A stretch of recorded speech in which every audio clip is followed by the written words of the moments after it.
Assalamualaikum warahmatullahi wabarakatuh. Pada video kali ini saya akan menjelaskan bagaimana cara penggunaan e-ujian, yaitu aplikasi e-ujian yang digunakan oleh Universitas Negeri Semarang. Langkah yang pertama, silakan Bapak Ibu dosen masuk di apps UNES ya. Seperti ini tampilannya. Pilih yang bagian akademik, terus pilih ujian. Setelah itu ketika sudah memilih ujian, nanti akan diarahkan di aplikasi ujian.unes.ac.id. Ini adalah tampilan dashboardnya. Ada berbagai macam video di dalam upload soal, menambah data, dan membuka sesi di sini. Langkah pertama di dalam menggunakan ujian UNES ini yaitu membuat nama paket soal ya. Nama paket soal terlebih dahulu ya, istilahnya membuat ruangannya, baru di dalamnya dikasih soal-soal yang nanti akan digunakan di dalam ujian. Karena di sini saya sudah membuat 5 paket soal, dan di paket soal 1 ini ujian akhir semester manajemen perkantoran itu ada 50 soal. Ini yang UTS kemarin ada 5, dan UAS manajemen perkantoran ini juga ada 50 soal. Bagaimana cara membuat paket soal? Yang pertama, klik tambah baru. Setelah klik tambah baru, berikan nama paket soalnya, misalkan paket soal UAS matematika, misalkan kelasnya S1, materinya apa, misalkan ini saya sesuaikan aja yang saya ajar, yaitu manajemen kearsipan, misalkan S1, terus materinya manajemen kearsipan. Nah, ini klik ya. Setelah selesai, misalkan mode jawaban ABCDE, misalkan Bapak dan Ibu nanti membuat soalnya urean ya, juga tetap harus diisi. Dan pada video kali ini saya akan menjelaskan terkait bagaimana cara membuat soal secara upload dengan cepat ya. Terus skala nilainya yaitu 100. Nah, perlu diperhatikan ini, apakah continuous, maksudnya jika kita tekan ya, maka soal itu ketika peserta ujian mengerjakan tidak bisa bolak-balik, maksudnya tidak bisa dikoreksi lagi setelah dijawab ya sudah gitu. Itu ketika di continuous, baik IC maupun pilihan ganda. Nah, petunjuk mengerjakan ini bila perlu misalkan dituliskan cara pengerjaannya. Lampiran audio ini juga perlu, boleh ditembaki lain. Saya di sini pilih tidak, mode ajakan default. Nah, itu pilih simpan. Di sini nanti sudah ada yang namanya paket UAS manajemen kearsipan. Setelah itu kita masukkan di paket soal UAS manajemen kearsipan itu soal-soal yang akan kita gunakan. Tapi sebelum kita masukkan soal dengan cara upload ya, biar cepat, yaitu kita buat soal dalam Microsoft Word dengan format seperti ini ya, yaitu dibuat hashtag U1 samakan seperti ini, dan di e-ujian juga sudah ada formatnya, jadi Bapak Ibu nanti tinggal melihat seperti di e-ujian. Kalau ini saya menggunakan format seperti ini, yaitu soal ya, soal mulai dari sini sampai sini, terus pilihan jawaban dan kunci jawabannya dibuat seperti ini. Baik, ketika sudah selesai ini nanti disimpan, dan jangan lupa nyimpennya di penyimpanan komputer, dimana jangan sampai lupa. Selanjutnya ketika sudah, kita pilih di paket ujian tadi bagian soal. Setelah itu, karena tadi kita akan import soal dari Microsoft Word, nanti kita akan menggunakan import soal. Sebenarnya kita juga bisa menuliskannya secara manual dan jauh lebih lama dan lebih membutuhkan waktu. Jadi saya di sini akan menjelaskan import soal dari Microsoft Word. Klik import soal. Nah, seperti apa yang sudah saya jelaskan tadi, di ujian UNES ini sudah ada template-nya, misalkan menggunakan Excel, Microsoft Word, atau mungkin Zip. Dan pada video kali ini saya akan menjelaskan terkait dengan Word, yang template soalnya di sini. Nanti bisa Bapak Ibu lihat ya. Ini adalah template soalnya ya.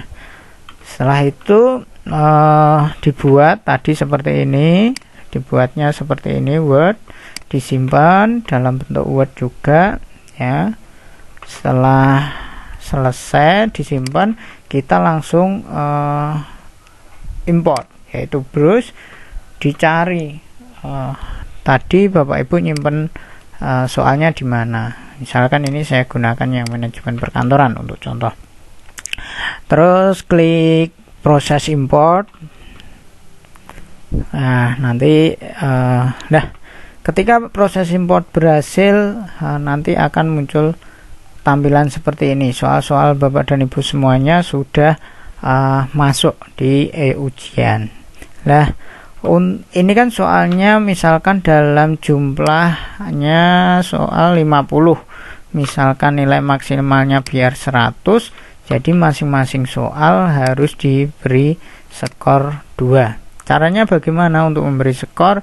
Yaitu klik aksi jawaban, setelah itu nilai jawaban, misalkan menjawab benar itu nilainya berapa. Di sini kan 1, saya rubah menjadi 2 karena soal saya jumlahnya 50. Tekan simpan.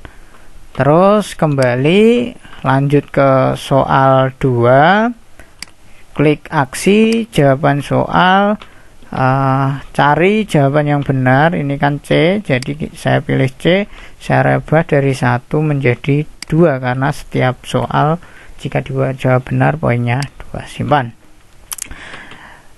Begitu juga soal sampai nomor 50. Sampai nomor 50 ini dibuat dengan jika nilai jawaban benar itu nilainya 2. Ini dikasih nilainya 2. Nilainya 2. Ya, pilih simpan. Kembali setelah selesai semuanya, jadi di dalam soal UAS manajemen kearsipan tadi, yaitu paket soal UAS manajemen kearsipan, sudah ada 50 soal. Setelah selesai, kembali dan di sini akan muncul jumlahnya, jumlah soalnya. Setelah memiliki paket soal, bagaimana menggunakan paket soal itu? Kita pilih ke bagian sesi pelaksanaan ya. Di bagian sesi pelaksanaan ini kita tambahkan sesi pelaksanaan ujian, yaitu kita pilih tambah baru, terus kelasnya S1 misalkan. Terus di sini materinya, materi apa tadi yang kita gunakan adalah manajemen kearsipan ya. Ini manajemen kearsipan, tampilkan ya.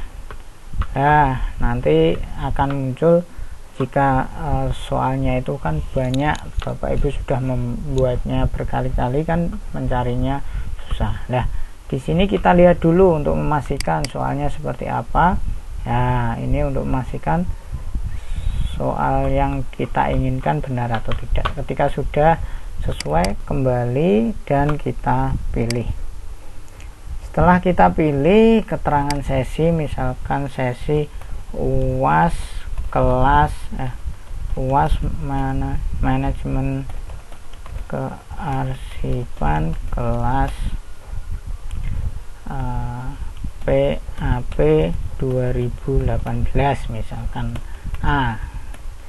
Nah, ini disesuaikan dengan nama kelas atau sesi Bapak dan Ibu, atau sesi 1, sesi 2, sesi 3 dan lain sebagainya, terserah. Terus ini mode peserta, yaitu gunakan tag atau manual. Kalau ini misalkan hanya berapa orang atau siswa saja. Kalau ini tag itu per kelas.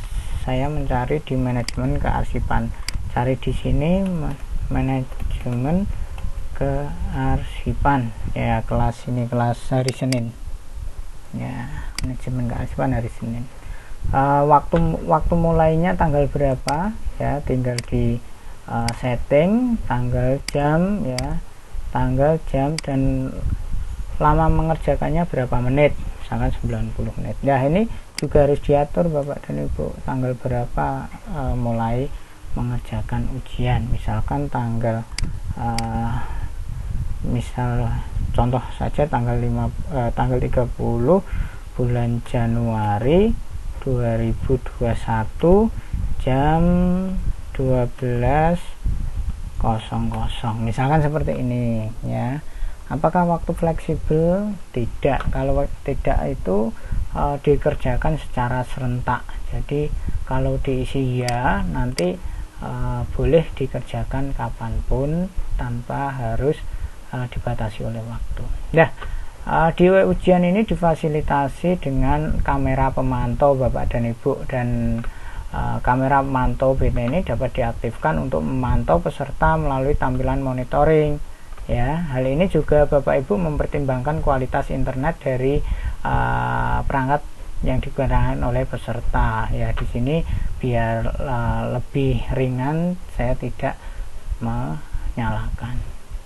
Ya, ini juga ada diblokir ketika ada peserta ujian yang membuka tab atau jendela aplikasi di luar tampilan layar ujian, ini akan diblokir. Diblokir berapa menit di sini, ya. Misalkan jika diisi 0 maka tidak ada pemblokiran. Tapi kalau menginginkan pemblokiran layar ini menggunakan metode sederhana tapi cukup efektif Bapak dan Ibu semua.